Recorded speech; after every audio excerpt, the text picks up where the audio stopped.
ಜಿಲ್ಲೆಯ ಹೊಳೆನರಸೀಪುರ ತಾಲೂಕಿನ ಹಳ್ಳಿ ಮೈಸೂರು ಹೋಬಳಿ ಕೇಂದ್ರವನ್ನು ಹೊಸ ತಾಲೂಕು ಕೇಂದ್ರವನ್ನಾಗಿ ಘೋಷಿಸಬೇಕು ಅಂತ ಆಗ್ರಹಿಸಿ ಹಳ್ಳಿ ಮೈಸೂರು ಹೋಬಳಿಗೆ ಒಳಪಡುವ ವಿವಿಧ ಗ್ರಾಮ ಪಂಚಾಯಿತಿಗಳ ಅಧ್ಯಕ್ಷರು, ಉಪಾಧ್ಯಕ್ಷರು, ಸದಸ್ಯರು ಹಾಗೂ ಸಮಸ್ತ ಗ್ರಾಮಸ್ಥರು ಕರ್ನಾಟಕ ರಾಜ್ಯದ ಮಾನ್ಯ ಮುಖ್ಯಮಂತ್ರಿಗಳಿಗೆ ಗ್ರಾಮಸ್ಥರು ಜಿಲ್ಲಾಧಿಕಾರಿ ಕೆ.ಎಸ್. ಲತಾಕುಮಾರಿ ಅವರಿಗೆ ಮನವಿಯನ್ನು ಸಲ್ಲಿಸಿದರು. ಹಾಸನ ಜಿಲ್ಲೆ ಹಳ್ಳಿ ಮೈಸೂರು ಹೋಬಳಿಯು ಸುಮಾರು 100ಕ್ಕೂ ಹೆಚ್ಚು ಹಳ್ಳಿಗಳನ್ನು ಒಳಗೊಂಡ ಅತಿದೊಡ್ಡ ಹೋಬಳಿಗಳಲ್ಲಿ ಒಂದಾಗಿದೆ. 1.5 ಲಕ್ಷಕ್ಕೂ ಹೆಚ್ಚು ಜನಸಂಖ್ಯೆ ಇರುವ ಈ ಹೋಬಳಿಯಲ್ಲಿ ನಾಡ ಕಚೇರಿ, ಪೊಲೀಸ್ ಠಾಣೆ, ಬ್ಯಾಂಕ್ಗಳು, ಶಿಕ್ಷಣ ಹಾಗೂ ಆರೋಗ್ಯ ಸಮಸ್ಯೆಗಳು ಕಾರ್ಯನಿರ್ವಹಿಸುತ್ತಿವೆ. ಹಳ್ಳಿ ಮೈಸೂರು ಈಗಾಗಲೇ ಸುತ್ತಮುತ್ತಲ ಹಳ್ಳಿಗಳಿಗೆ ಪ್ರಮುಖ ಆಡಳಿತಾತ್ಮಕ ಮತ್ತು ವಾಣಿಜ್ಯ ಕೇಂದ್ರವಾಗಿದೆ. ಆದರೆ ಜನರು ಆಡಳಿತಾತ್ಮಕ ಕೆಲಸಕ್ಕಾಗಿ ದೂರದ ಹೊಳೆನರಸೀಪುರ ತಾಲೂಕು ಕೇಂದ್ರಕ್ಕೆ ಹೋಗಬೇಕಾದ ಪರಿಸ್ಥಿತಿ ಎದುರಿಸುತ್ತಿದ್ದಾರೆ. ಈ ಕಾರಣದಿಂದ ಹಳ್ಳಿ ಮೈಸೂರನ್ನ ಹೊಸ ತಾಲೂಕು ಕೇಂದ್ರವನ್ನಾಗಿ ಘೋಷಿಸುವಂತೆ ಸೋಮಶೇಖರ್ ಮನವಿ ಮಾಡಿದ್ದಾರೆ. ಸೋಮಶೇಖರ್ ಹಳ್ಳಿ ಮೈಸೂರು ಅಂತ ಹೊಳೆನರಸೀಪುರ ತಾಲೂಕು ಹಳ್ಳಿ ಮೈಸೂರಿಂದ ಬಂದಿದ್ದೀವಿ.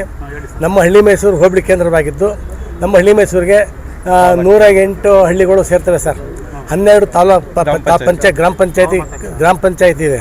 ಆಮೇಲೆ 2 ಲಕ್ಷದ ಮತದಾರರನ್ನು ಹೊಂದಿದೆ ನಮ್ಮ ಹೋಬಳಿ. 15 ಕಿಲೋಮೀಟರ್ ವ್ಯಾಪ್ತಿ ಇದೆ. ನಾವು ಹಾಸನ ಜಿಲ್ಲೆ ಮತ್ತು ಮೈಸೂರು ಜಿಲ್ಲೆಗೆ ಬಾರ್ಡ್ರಲ್ಲಿದ್ದೀವಿ. ಈಗ ಏನಾಗಿದೆ ಹಾಲಿ ಅಂತಂದರೆ ನಮಗೆ ಆಡಳಿತಾತ್ಮಕವಾಗಿ ಹೊಳೆನರಸೀಪುರದ ಕೆಲಸ ಮಾಡಿಸ್ಕೋಬೇಕಾಗಿದೆ. ನಮ್ಮ ಹೋಬಳಿ ಜನ ಮತದಾನವನ್ನು ಅರಕಲಗೂಡು ತಾಲೂಕು ಮಾಡಬೇಕಾಗಿದೆ. ಈ ಹಿಂಸೆ ಆಗಿದ್ದರಿಂದ ನಮಗೆ ಇದನ್ನು ತಪ್ಪಿಸ್ಕೊಳ್ಳೋದಕ್ಕೆ ನಮ್ಮನ್ನೇ ತಾಲೂಕು ಕೇಂದ್ರವನ್ನಾಗಿ ಮಾಡಿದ್ರೆ ನಮ್ಮ ಜನಸಂಖ್ಯೆ ಇದೆ, ನಮ್ಮ ಪಂಚಾಯತಿಗಳಿದ್ದಾವೆ, 80 ಕಂದಾಯ ಗ್ರಾಮಗಳಿದ್ದಾವೆ.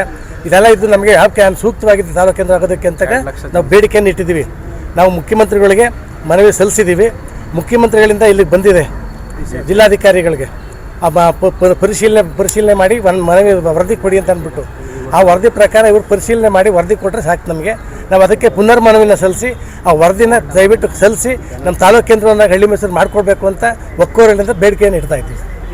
ಇದೇ ವೇಳೆ ಗ್ರಾಮಸ್ಥರಾದ ಎಚ್.ಎಸ್. ಮಂಜುನಾಥ್, ಎಂ.ಎನ್. ವಿಶ್ವನಾಥ್, ಸೋಮಶೇಖರ್, ಬಾಲಗಂಗಾಧರ್, ನಾಗರಾಜಪ್ಪ, ಡಾಕ್ಟರ್ ಪ್ರಕಾಶ್, ಚಿಕ್ಕೇಗೌಡ ಅಂಗಡಿ, ರವಿ ತೇಜೂರು, ಮಹದೇವಪ್ಪ, ಎಚ್.ಬಿ. ಮಂಜುನಾಥ್, ಮಲ್ಲೇಶ್ ಕೇಬಲ್, ಶಾಂತ್ ವೀರಪ್ಪ, ಆನೆ ಕನ್ನಂಬಾಡಿ, ಶ್ರೀಕಂಠಮೂರ್ತಿ, ರವಿಕುಮಾರ್ ಗೋಹಳ್ಳಿ, ಮಧು ಹೊಸಕೊಪ್ಪಲು, ಚೇತನ್ ಶಿವರುದ್ರಪ್ಪ, ಸಂತೋಷ್ ಸೇರಿದಂತೆ ಇತರರು ಉಪಸ್ಥಿತರಿದ್ದರು.